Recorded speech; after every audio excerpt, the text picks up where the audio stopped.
Martine Gady, bonjour. Vous êtes Bonjour. chargée de recherche, chercheur au CNRS pour un monde meilleur. Donc on va parler de la construction de la citoyenneté par la pratique et la technologie dans les mondes virtuels. Alors, les mondes virtuels, ça fait un moment qu'on est un peu sorti de la grande mode on en parlait tout à l'heure, des mondes virtuels avec Second Life et autres. Mais vous insistez, vous travaillez dessus pour expliquer que c'était un élément assez important dans la construction de la citoyenneté pour les élèves, c'est ça? Oui, ce qu'on trouve intéressant, c'est qu'on ne peut pas rester sur une vision unidimensionnelle du jeu en ligne comme quelque chose de souvent violent, qui conduit à des comportements non civiques, etc.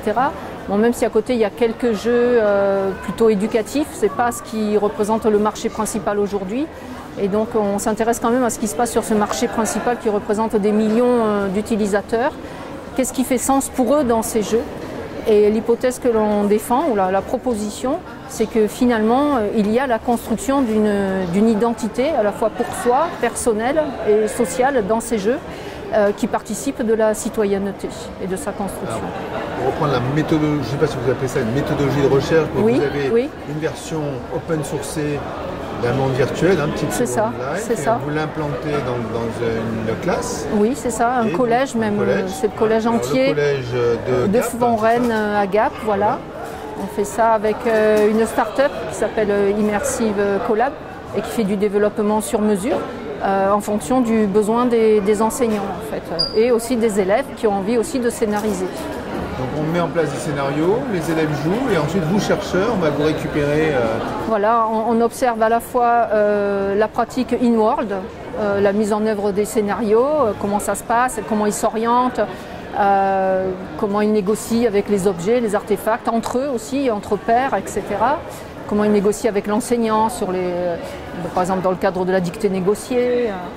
Et ensuite, on a aussi les traces numériques des usages qui nous permettent de comparer les usages en classe, enfin la présence en classe et hors classe dans le monde immersif. Et donc ça conduit aussi à poser de nouvelles questions. Qu'est-ce qu'ils vont faire quand ils sont à la maison? On a différentes réponses. On peut dire, moi je vole. Alors on comprend qu'ils sont ça les aide à construire un imaginaire auquel ils n'ont pas forcément accès à la maison. Ils vont aussi voir s'ils peuvent trouver des copains pour faire les devoirs ensemble. Ça peut vouloir dire qu'ils n'ont pas d'autres réseaux pour faire ça à côté, que les parents ne sont pas mobiles pour les emmener faire les devoirs avec d'autres personnes. Donc ce qui est intéressant, c'est que c'est une plateforme sécurisée, il n'y a pas d'adultes autres que les enseignants. C'est une plateforme du collège virtuel avec le code civique, la réglementation du collège virtuel. Alors vous ne travaillez pas toute seule, puisqu'en fait c'est une équipe de recherche pluridisciplinaire. Alors j'ai noté, mais j'arrive du mal à me lire, mais il y a un sociologue, psychologue, sciences du langage. Oui. Et j'en ai sciences de gestion. Moi j'ai une bidisciplinarité, sociologie, sciences de gestion, de l'innovation notamment. Donc on collabore avec le laboratoire Parole et Langage, donc spécialisé plutôt sur la linguistique, la littératie numérique, donc avec Christelle Combe. Et on a aussi une collaboration avec l'IFE, l'Institut français d'éducation, à travers Gilles Aldon, Corinne Raffin, c'est les équipes de Lyon, de l'ENS. Voilà. Est-ce que j'ai oublié Maria Impedovo, qui elle est à l'ADEF, c'est les enseignants de l'ESP. Donc les conclusions de trois années de recherche, c'est ça qu'on disait tout à l'heure? Oui.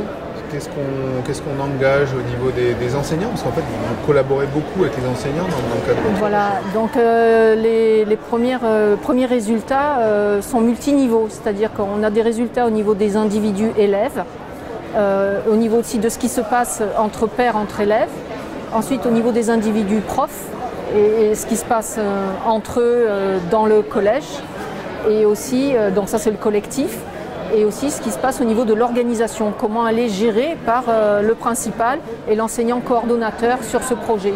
Et tous ces étages sont très importants à comprendre dans leur articulation pour faire en sorte que ce soit une innovation qui marche. Alors, le principal et les enseignants sont aussi dans le jeu? Alors le principal non, et les enseignants une partie, c'est-à-dire qu'il y a des enseignants qui font le choix d'y être sous forme d'avatar, ce que les élèves apprécient, parce que ça transforme leur autorité. Parce qu'ils ont tous des avatars d'adultes, que ce soit les élèves ou l'enseignant.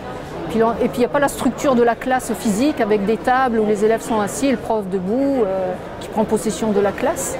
Et en fait, c'est un espace très ouvert. Ça peut être comme dans un jardin public et l'enseignant est assis à côté des élèves comme un autre élève, d'une part. Et ensuite, donc ça, c'est les enseignants qui souhaitent y être et donc qui apprennent à manipuler la technologie de façon interne.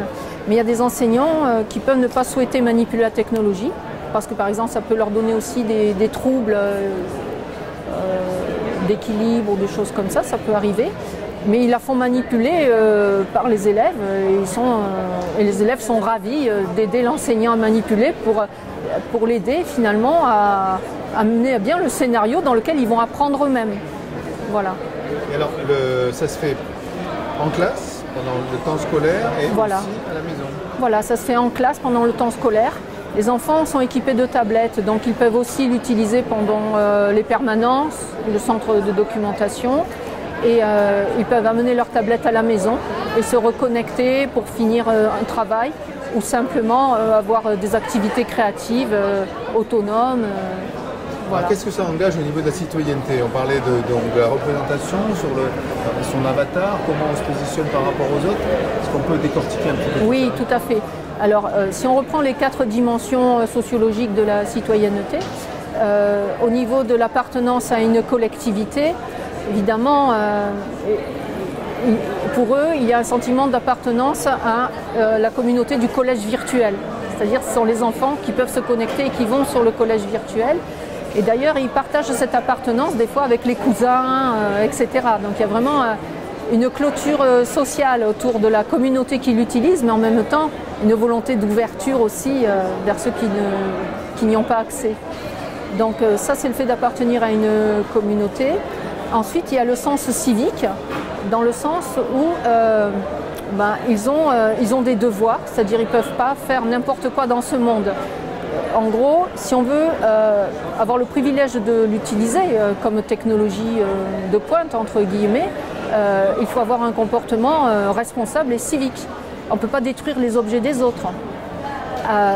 Donc on applique des règles qu'on peut retrouver dans le monde réel. Voilà. Mais il peut y avoir d'autres règles. Par exemple, l'entraide, elle peut porter sur l'orientation dans l'espace, ce qui existe aussi dans la réalité. Mais c'est un espace là qui est plus complexe. Il y a différentes îles, donc on est carrément dans la carte géographique, quoi. Donc les enfants peuvent s'entraider. Et parce qu'on a été aidé, on va aider quelqu'un d'autre après. On monte en expertise et donc on va pouvoir aider quelqu'un d'autre. Donc ça, c'est le sens civique. Donc ensuite, il y a les droits. Donc j'ai le droit de me connecter quand je veux dans ce collège. J'ai le droit de me déconnecter quand je veux si je suis hors classe, même en classe. Il n'y a pas d'obligation à tout prix, mais ils ont plutôt envie d'y être et de participer. Voilà. Donc droit d'agir, le pouvoir de faire des objets. J'ai le droit de créer des objets. Alors, il y a une régulation. On peut créer des objets dans le bac à sable si on décide de les faire tout seul, autonome, etc. Et après, il y a des objets dans certains espaces, l'espace des mathématiques ou les langues, et où là, la création d'objets se fait à plusieurs dans le cadre d'un scénario avec l'enseignant, etc. Donc, il y a toute une régulation. Est-ce que les enseignants sont amenés à mettre en place des scénarios, entre guillemets, passez-moi l'expression, agressifs, pour voir la réaction? Parce que avec la précédente personne que je recevais, on parlait de fake news par exemple. Est-ce qu'on peut être amené à diffuser une fausse information dans ce monde pour voir la réaction des gens? Alors, pas dans ce sens-là. Ce que je trouve qui peut être proche, mais peut-être plus bienveillant, par l'exemple, c'est le débat mouvant. Par exemple, on peut organiser des débats mouvants. Et l'intérêt que ça représente par rapport au débat mouvant dans un gymnase ou dans la cour, c'est que les enfants vont écrire, vont pouvoir chatter. C'est-à-dire qu'on va mobiliser à la fois le corps et l'écrit. Et de ce point de vue, et donc ce qui renvoie à Écritech, hein, on retrouve le terme Écritech, et pour l'enseignant, il y a une traçabilité de l'écrit, et comme en plus l'enfant n'est pas forcé de prendre la parole pour s'exprimer, donc il retrouve le droit de s'exprimer par l'écrit sans avoir peur de parler. Voilà. Et donc pour l'enseignant, le débat est plus inclusif. Donc c'est assez intéressant au niveau technologique de ce point de vue. D'accord, donc voilà. Tout un parcours, plein de choses à faire sur cet univers virtuel, ces univers virtuels. Vous les répliquez dans plusieurs classes ou pour l'instant l'expérimentation elle est que sur une classe de 5e au collège? Alors l'expérimentation est sur 2 classes d'emblée. Mais les enseignants ont envie et le font. Voilà, donc ça a diffusé en 6e. Voilà. Et puis ça diffuse en 4e en fonction des enseignants. Donc c'est très évolutif. Aujourd'hui, on est à 18 enseignants qui l'utilisent dans l'équipe du collège. Ce qui conduit à réguler en fait les usages. Parce qu'ils vont coder des objets, c'est des objets qui se détectent entre eux et donc qui s'envoient des messages, etc. Et donc ça va saturer le débit. Et donc on doit réguler la création d'objets.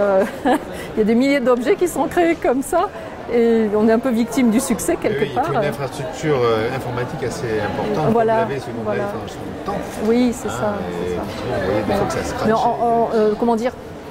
Il ne faut pas gaspiller la ressource. Voilà. Donc laisser des objets qui se détectent mutuellement. Notre start-up nous dit ça ne sert pas. C'est-à-dire l'objet, vous le prenez, vous le remettez dans votre. Quand vous avez fini avec, vous ne le laissez pas dans l'espace public, vous le remettez dans votre inventaire. Rangez-le. Voilà, et donc c'est un devoir. Voilà, on a le droit de créer un objet comme on veut, mais on a aussi un devoir, c'est de le ranger. Bien, mais on pourrait en parler des heures. Oui. Et merci beaucoup Martine pour cette explication et bon courage pour la suite des recherches alors. Merci beaucoup pour votre confiance.